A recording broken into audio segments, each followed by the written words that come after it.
ZEE5 ಇರುವಾಗ ನೀವು ನಿಮ್ಮ ನೆಚ್ಚಿನ ಶೋಗಳನ್ನ ಎಂದಿಗೂ ಮಿಸ್ ಮಾಡಿಕೊಳ್ಳುವುದಿಲ್ಲ. ಅದು ಸಂಪೂರ್ಣ ಉಚಿತವಾಗಿ.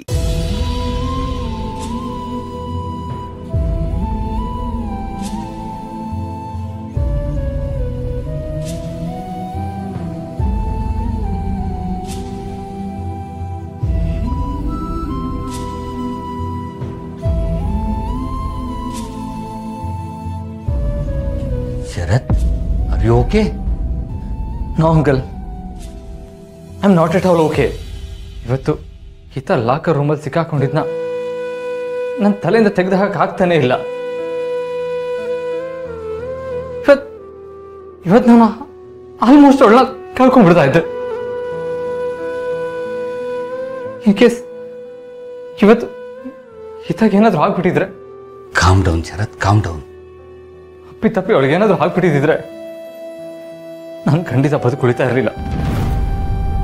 ನಾನು ಜೀವಂತವಾಗಿರೋದೇ ಹಿತಾಗೋಸ್ಕರ ಅಂಕಲ್. ಅಂಬಿಕಾ ಹೋದ್ಮೇಲೆ ನಾನು ಉಸಿರು ಬುಗಿ ಹಿಡ್ಕೊಂಡಿರೋದು ನನ್ನ ಮಗಳಿಗೋಸ್ಕರ ಮಾತ್ರ. ಆದ್ರೆ ಹಿತಾಗೆ ನನ್ನ ಮೇಲೆ ಕೋಪ ಇರ್ಬೋದು, ನನ್ನ ಹೇಟ್ ಮಾಡ್ಬೋದು, ಆದ್ರೆ ನನ್ನ ಉಸಿರು ಅಂಕಲ್. ಒಂದ್ ವೇಳೆ ಇವತ್ತು ದುರ್ಗಾ ಲಾಕರ್ ಓಪನ್ ಮಾಡಿರಲಿಲ್ಲ ಅಂತಿದ್ರೆ ಹಿತಾಗ ಏನಾಗ್ತಿತ್ತು ಅಂತ ನನಗೆ ಇಮ್ಯಾಜಿನ್ ಮಾಡ್ಕೊಳ್ಳೋದಕ್ಕೂ ಸಾಧ್ಯ ಇಲ್ಲ. ನನಗೆ ಹಿತ ಜೊತೆ ಯಾವಾಗಲೂ ಇರಕ್ಕಂತೂ ಆಗ್ತಾ ಇಲ್ಲ. ಏನ್ ಮಾಡ್ಲಿ, ಅವಳನ್ನ ನಾನು ಹೇಗೆ ಕಾಪಾಡ್ಕೊಳ್ಳಿ? ಮಕ್ಕಳನ್ನ ಎಷ್ಟೇ ಎಚ್ಚರಿಕೆಯಿಂದ ನೋಡ್ಕೊಂಡ್ರು ಸಾಕಾಗಲ್ಲ ಶರತ್. ನೀವ್ಯಾಕೆ ಹಿತನ್ ನೋಡ್ಕೊಳ್ಳೋದಕ್ಕೆ ಒಬ್ರು ಕೇರ್ ಟೇಕರ್ನ ಅಪಾಯಿಂಟ್ ಮಾಡಬಾರ್ದು? Caretaker? ಹೌದು, ಬಟ್ ಒಳ್ಳೆ ಕೇರ್ ಟೇಕರ್ ಸಿಗ್ತಾರಾ? ಸಿಗ್ತಾರೆ ಶರತ್. ತಮ್ಮ ಸ್ವಂತ ಮಕ್ಕಳು ನೋಡ್ಕೊಂಡಷ್ಟು ಚೆನ್ನಾಗಿ ನೋಡ್ಕೊಳ್ಳೋರು ಸಿಗ್ತಾರೆ, ಹುಡುಕ್ಬೇಕಷ್ಟೇ. Right uncle, I think it works. Let's try uncle.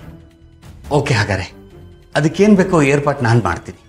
Thanks uncle, thanks a lot. ಸದ್ಯ ಒಳ್ಳೆ ಐಡಿಯಾ. ಹೀಗಾದ್ರೂ ಮಾಯಾ ಹಿತಂಗೆ ಟಾರ್ಚರ್ ಕೊಡೋದನ್ನ ನಿಲ್ಲಿಸ್ತಾಳೆ. ಏ ಇಶಾ,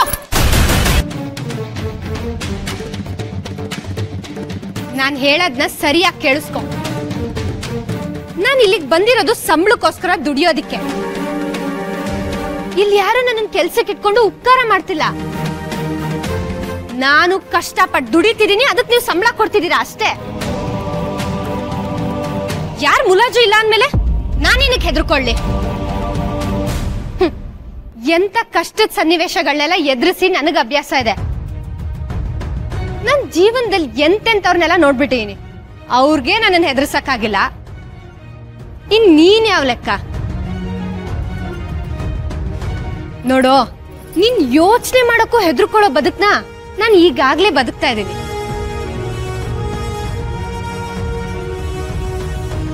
ಅಲ್ಲ, ನನ್ ಮುಂದೆನೆ ನಿಂತು ಇಷ್ಟೆಲ್ಲ ಮಾತಾಡ್ತೀಯಲ್ಲ, ಎಷ್ಟೇ ಧೈರ್ಯ ನಿನ್ಗೆ?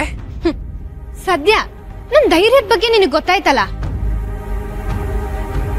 ನನ್ ಭಯ ಪಡ್ಬೋದು ಅಂತ ನೀನ್ ಅನ್ಕೊಂಡಿರ್ಬೋದು, ಆದ್ರೆ ನನಗ್ ಚೆನ್ನಾಗ್ ಗೊತ್ತು, ನಾವ್ ಬಗ್ಗದ್ರೆ ಬಗ್ಗಿಸ್ತಾರೆ, ಅದೇ ನಾವ್ ತಿರುಗ್ ಬಿದ್ರೆ ಅವರೇ ಬಗ್ತಾರೆ. ಆದ್ರೆ ನಾನು ಯಾವತ್ತೂ ಬಗ್ಗೋಳಲ್ಲ, ಬಗ್ಸೋಳು. ಏಯ್, ಜ್ಞಾನ್ ಕೊಡ್ಬೇಡ. ನಿನ್ನ ಎಲ್ಲಿಡ್ಬೇಕಿತ್ತೋ ಅಲ್ಲೇ ಇಡ್ಬೇಕಾಗಿತ್ತು.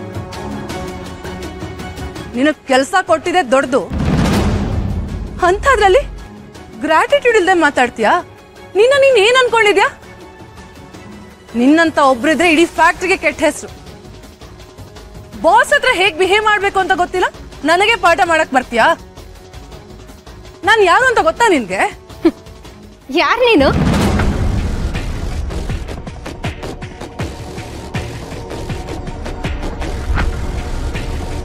ಉತ್ತರ ಇಲ್ಲ ಅಲ್ವಾ?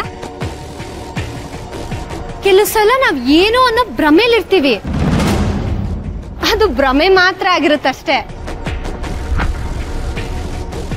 ನಿನಗೆ ಗೊತ್ತಾ, ನಾವ್ ಮನ್ಸ್ ಮಾಡಿದ್ರೆ ಬೆಟ್ಟದಾಗಿರೋ ಆನೆನ ಒಂದ್ ಇರ್ವೆ ಕೂಡ ನೆಲ್ಸಮ ಮಾಡ್ಬಿಡ್ಬೋದು. ಶಕ್ತಿ ಇರೋದು ಗಾತ್ರದಲ್ಲ, ಆತ್ಮವಿಶ್ವಾಸದಲ್ಲಿ. ನೀನ್ ಅನ್ಕೋಬಹುದು ನಾನು ಹೆದರ್ಕೊಬಿಡ್ತೀನಿ ಅಂತ, ನಿನಗೆ ಅಹಂಕಾರ ದೊಡ್ಡದಿರ್ಬೋದು,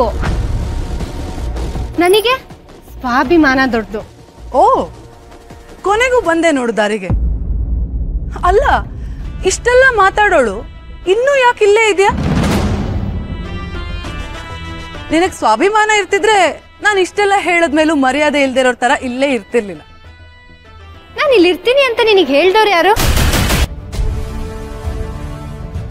ನಿನ್ನಂತವ್ರ ಮುಂದೆ ಕೆಲಸ ಮಾಡೋ ಅಗತ್ಯ ನನಗಂತೂ ಇಲ್ಲ. ನಾನು ಈ ಕ್ಷಣನೇ ಇಲ್ಲಿಂದ ಕೆಲಸ ಬಿಟ್ಟು ಹೋಗ್ತಿದ್ದೀನಿ.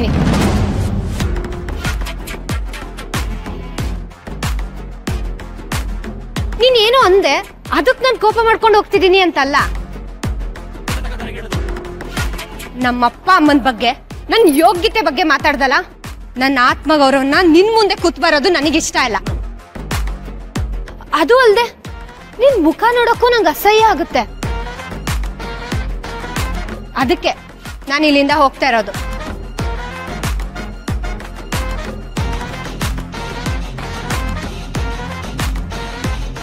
ಹುಷಾರು.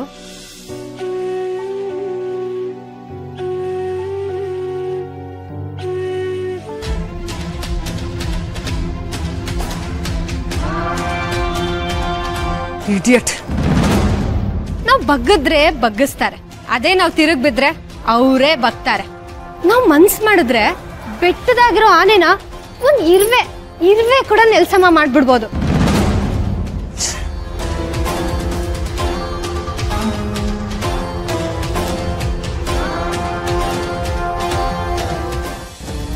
ಏನ್ ಹೇಳ್ತಿದ್ದೆ ದುರ್ಗಾ?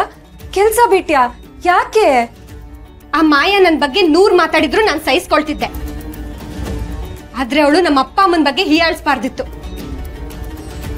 ನಾನು ಈ ಫ್ಯಾಕ್ಟ್ರಿಯಲ್ಲಿ ಸಂಬಳಕ್ಕೋಸ್ಕರನೇ ದುಡಿತಿರ್ಬೋದು, ಅವಳು ಜೀತದಾಳಾಗಲ್ಲ. ದುರ್ಗಾ, ಇದೆಲ್ಲ ಮಾಮೂಲಿ. ಇಷ್ಟಕ್ಕೆಲ್ಲ ಕೋಪ ಮಾಡ್ಕೊಂಡು ನಾನು ಕೆಲಸ ಬಿಟ್ಬಿಡ್ತೀನಿ ಅಂತ ಹೇಳದ? ದುರ್ಗಾ, ಇದು ಒಳ್ಳೆ ಕಂಪನಿ, ನೀನ್ ಇಲ್ಲೇ ಇರ್ಬೇಕು. ಇಲ್ಲಿ ಕೆಲಸ ಮಾಡೋಕ್ ಒಳ್ಳೆ ಜಾಗ ಆಗಿರ್ಬೋದು, ಆದ್ರೆ ಇಲ್ಲಿನ ಜನ ಯಾರು ಒಳ್ಳೆಯವರಲ್ಲ. ನಾನು ಇಲ್ಲಿ ಇರಲ್ಲ ದೇವಿ ಅವ್ರೆ. ಮತ್ತೇನ್ ಮಾಡ್ಬೇಕು ಅಂತಿದ್ಯಾ? ಎಲ್ಲಿಗೆ ಹೋಗ್ಬೇಕು ಅಂತಿದ್ಯಾ? ಬೆಂಗಳೂರಿಗೆ ಯಾಕೆ ಬಂದೆ ಅಂತ ನೆನ್ಪಿದೆ ತಾನೆ? ನೆನ್ಪಿದೆ. ನಾನು ಯಾವ ಕೆಲಸ ಬೇಕಾದ್ರೂ ಮಾಡ್ತೀನಿ, ಅದಕ್ಕೆ ಈ ಫ್ಯಾಕ್ಟ್ರಿನೇ ಆಗಿರ್ಬೇಕು ಅಂತ ಏನಿಲ್ಲ. ಬೇಕಿದ್ರೆ ನಾನು ಕಸ ಗುಡಿಸ್ತೀನಿ, ನೆಲ ಒರೆಸ್ತೀನಿ, ಅಷ್ಟೇ ಯಾಕೆ ಕೂಲಿ ಕೆಲಸ ಬೇಕಾದ್ರೂ ಮಾಡ್ತೀನಿ. ನನಗೆ ನಮ್ಮ ಅಪ್ಪ ಅಮ್ಮನ ಬಗ್ಗೆ ಆಗ್ಲಿ, ನನ್ನ ಸಂಸ್ಕಾರದ ಬಗ್ಗೆ ಆಗ್ಲಿ ಪ್ರಶ್ನೆ ಮಾಡೋ ಜಾಗದಲ್ಲಿ ಮಾತ್ರ ನಾನು ಇರಲ್ಲ. ನನ್ನ ಸ್ವಾಭಿಮಾನನ ಮಾರ್ಕೊಂಡು ನನಗ್ ಬದುಕಕ್ಕಾಗಲ್ಲ. ನನ್ ಮಾತ್ ಕೇಳು. ನೋಡಿ, ದುಡ್ಡಿನ ವಿಷಯದಲ್ಲಿ ನಾನು ಬಡವಳೆ ಆಗಿರ್ಬೋದು, ಆದ್ರೆ ಆತ್ಮಗೌರವ ಸ್ವಾಭಿಮಾನ ವಿಷಯದಲ್ಲಿ ನಾನು ಬಡವಳಲ್ಲ. ಅದು ನನ್ನ ಆಸ್ತಿ, ನನ್ನ ಅಸ್ತಿತ್ವ. ಅದಕ್ಕೇನಾದ್ರೂ ಧಕ್ಕೆ ಬಂದ್ರೆ ನಾನು ಖಂಡಿತ ಸುಮ್ಮನೆ ಇರಲ್ಲ.